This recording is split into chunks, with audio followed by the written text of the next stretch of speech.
Alrighty, you may go. This is the Air Commander. I am Cadet Morales. I'm Cadet Duran. And I'm Cadet Page.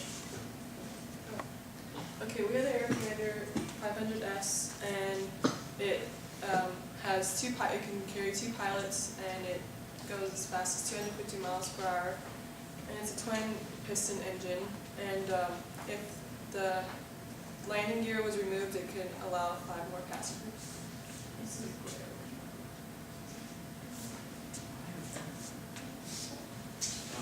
The engines in it are Lycombe IO540O, E1V5, 290 horsepower per engine, and well, it's a twin engine aircraft, so there's both of them. The standard setup inside will allow for 2 pilots plus any equipment for whatever mission you might be taking on, or if all that equipment is moved, like Morales said, you would be allowed to carry 5 extra passengers. Go.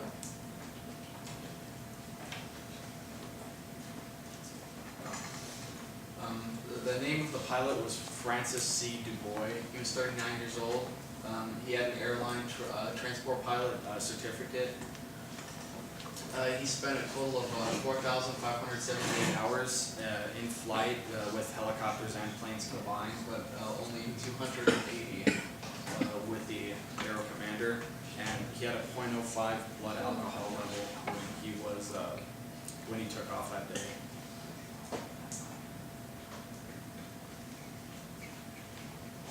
The weather on the day of the crash, there were a few clouds at 5,500 feet above ground level.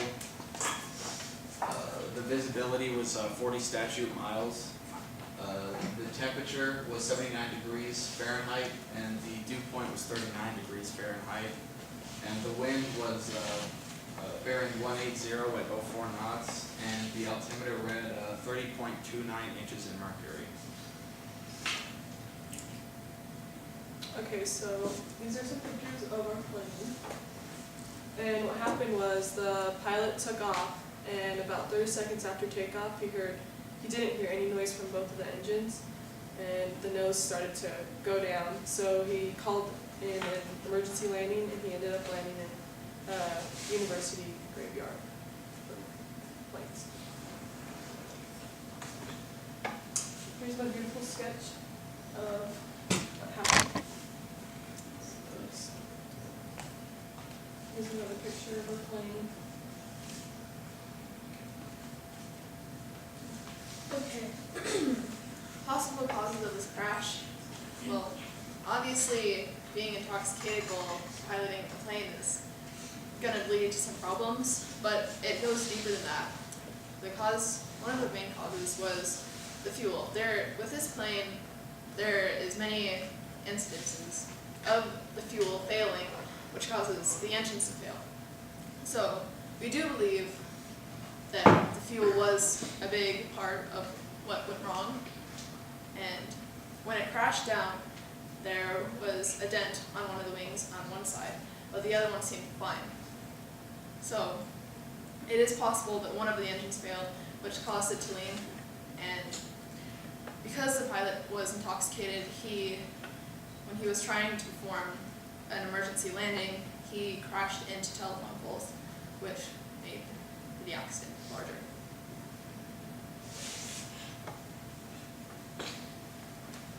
The passengers that were on that day all experienced severe injuries. One experienced severe facial lacerations. The following are the passengers that were on board. Michael Muller, age 21, and he was in the left rear-facing seat. Christopher T. McMahon, age 22, was in the right rear-facing seat. Michelle Stewart, age 20, was in the left forward-facing seat. Caroline Price, age 21, was in the right forward-facing seat. And Sarah Price, who was age 23, was in the right cockpit. Okay. Some of the findings were in the pilot's door was 2 Corona bottles, and we also found a Corona hat. And our plane was in 3 pieces, and the propellers were bent back, so meaning that it could have hit rocks or really solid ground. And the last inspection of this plane was a year before our crash. Okay. Some recommendations for the future to avoid this kind of situation happening again is to get stronger policies on knowing that the pilot is not intoxicated and has not drank anything alcoholic. Another one would be to check the fuel, know the fuel provider, and do research to make sure that the fuel that is going in is indeed the fuel that the plane needs.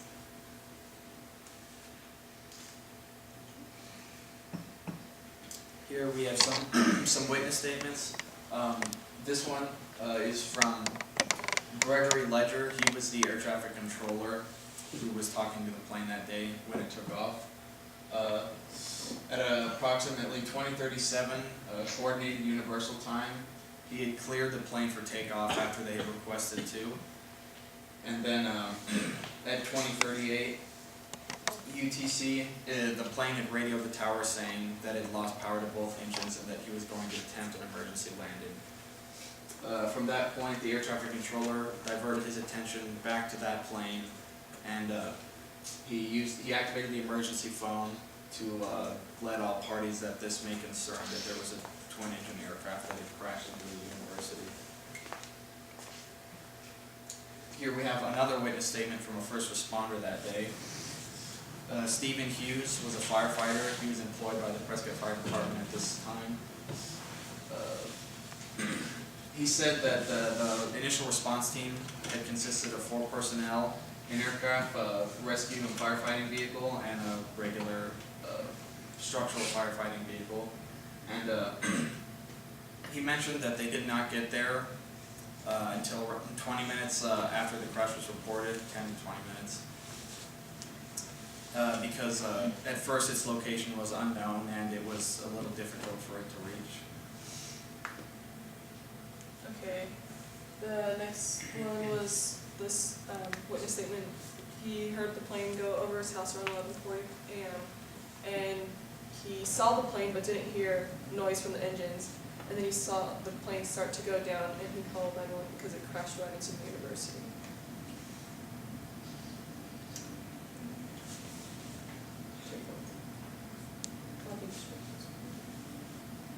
So as you see here, this is a video of a plane taking off.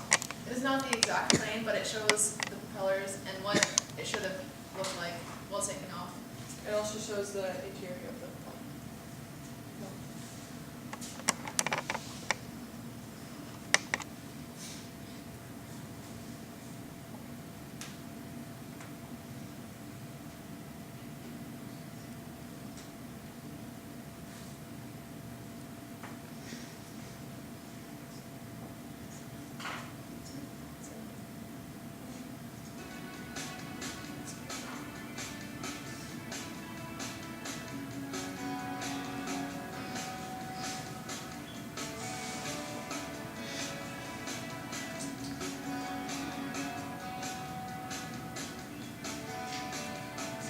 The propellers, they obviously spin very fast because that's what it does. So when it did crash, it hit at a high speed, but one of them on the left side, I believe, was bent.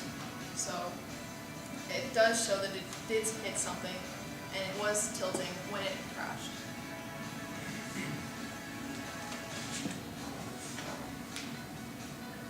Now it's going to show some pictures of the interior.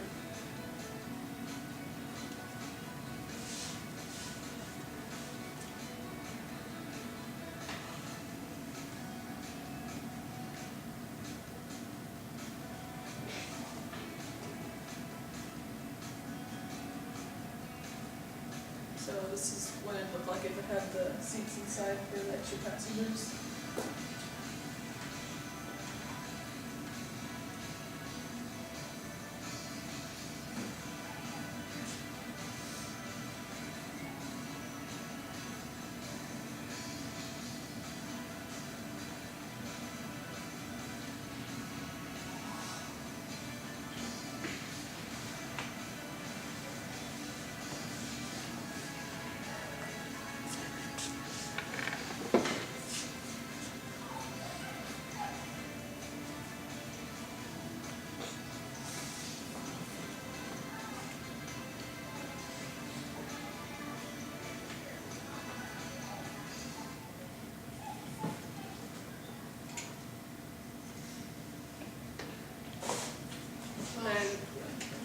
obviously the plane that was shown in the video was in full tact, and that's what it is supposed to look like.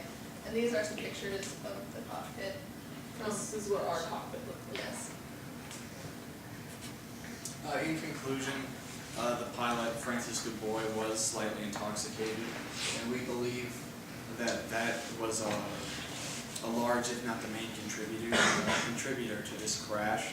And if you were to remove the fact that he was intoxicated, the crash was much less likely to have happened in the first place.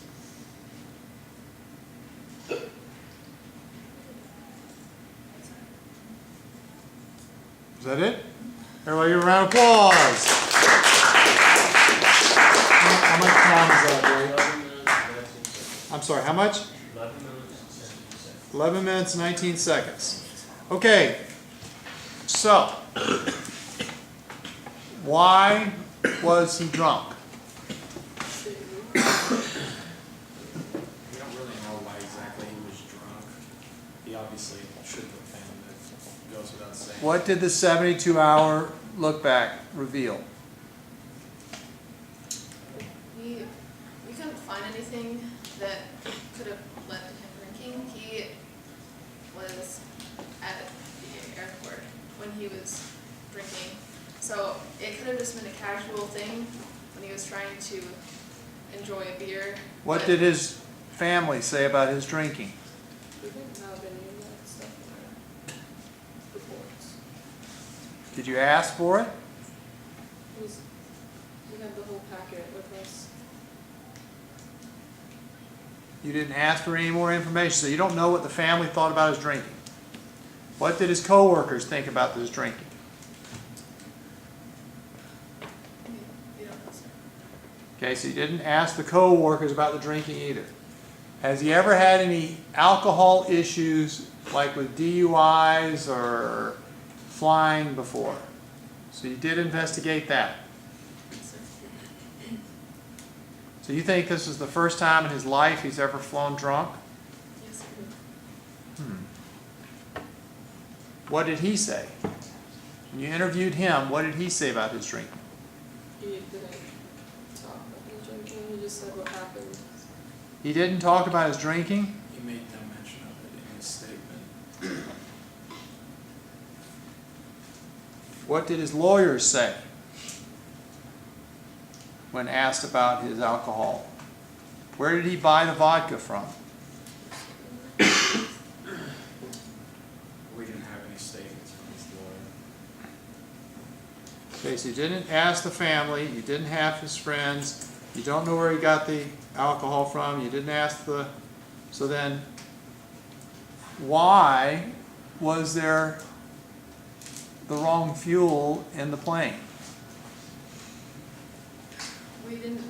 He didn't do extensive research on the company that provided for it, and this plane has problems with the fuel already, and it's been known to have engine failures because of the fuel. Okay, so there's known engine failures in the past with it. Why? It has something to do with the build of the plane and itself.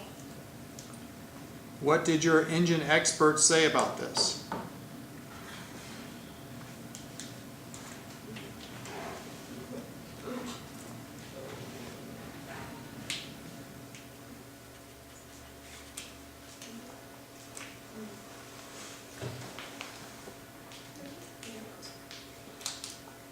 Did you have an engine expert? So you knew that the plane had engine problems, but you did not have an engine expert on the team. So why was the wrong fuel put into the engine? We believe it has something to do with the company. With what? The company that provided the fuel. Why did the company provide the fuel provide the wrong fuel? Because the pilot didn't do extensive research into the fuel itself because he was intoxicated. Okay, so the pilot put the fuel into the plane, The other dude, so Yes, sir. and so the pilot put the wrong fuel in the plane. yes, sir. Why? He was intoxicated. Because he was drunk. He wasn't able to pay attention, because at this point of he wasn't drunk enough to not know exactly what he was doing, but he was enough to make everything really kind of a daze and kind of confusing, so he might have just not known which one he was putting in when he was putting it in, or could have blown it off and just assumed that everything would go. Okay, any questions around the room, guys? Any comments? How do you know that he was drunk before he started flying the plane? Because you said that you found Coronas in the actual plane. So how do you know he wasn't drinking during flight, or how do you know he wasn't drinking before flight? They were closed, the bottles were closed. And it showed the toxicology. Mhm.